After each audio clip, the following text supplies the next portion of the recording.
Hey guys, in this video I will show you how to connect Fire TV Stick to Wi-Fi without remote. Alright, let's begin. If you do not have your Fire TV remote and cannot access Wi-Fi settings, there is a simple workaround. You will need two mobile devices and the name and password of the Wi-Fi network your Fire TV Stick normally connects to. First, unplug your Fire TV Stick from the power source so it is completely turned off. Next, take one mobile device and create a personal hotspot. Set the hotspot name and password to be exactly the same as your usual home Wi-Fi network. The name and password must match perfectly. Once the hotspot is ready, turn your Fire TV Stick back on.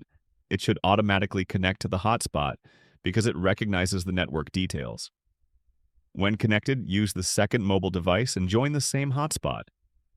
Now open the App Store or Play Store and download the Amazon Fire TV app.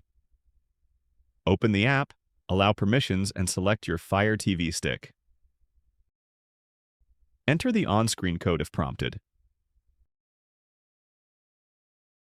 Your phone will now work as a remote.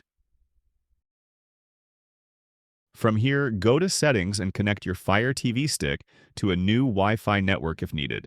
So that's basically how you can connect Fire TV Stick to Wi-Fi without remote. That's it for this video. Thanks.